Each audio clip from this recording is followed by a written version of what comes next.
வணக்கம். சித்தக்கேர் உணவை மறந்தே உணவு. இன்னைக்கு உணவு மருந்தாகிறது ஒரு விஷயம். அதாவது ஓமத்தை பற்றி பார்க்கலாம். நம்ம டெய்லி யூஸ் பண்ணுற ஓமம் தான் நம்ம பலகாரம் செய்யும்போதும் சரி, வேறு ஏதாவது உணவு செய்யும்போதும் சரி, இந்த ஓமத்தை அஜீரணத்துக்காக யூஸ் பண்ணுறோம், வாசனைக்காகவும் யூஸ் பண்ணுவோம்.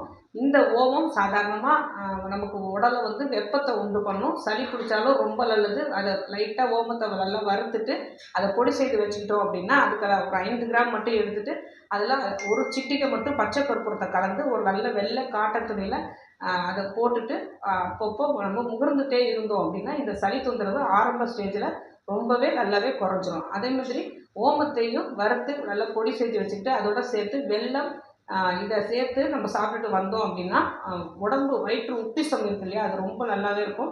அதே மாதிரி அஜீரண கோளாறு சுத்தமாக இருக்காது.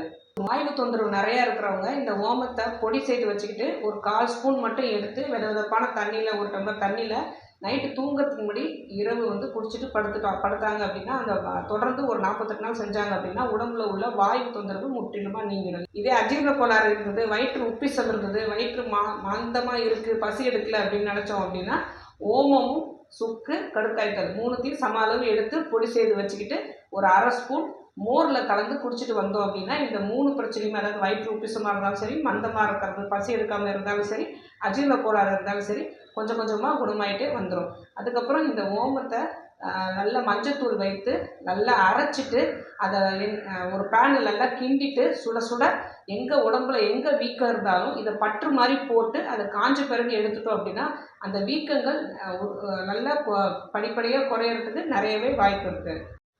ஆரோக்கியமே வாழ்வோம். வேறு எதை பற்றி பேசணும்னு நீங்கள் நினச்சாலும் சரி தாராளமாக கமெண்ட் பண்ணுங்கள். உங்களுக்கு எந்த நோயாக இருந்தாலும் சித்தா கேரை அணுகுங்க.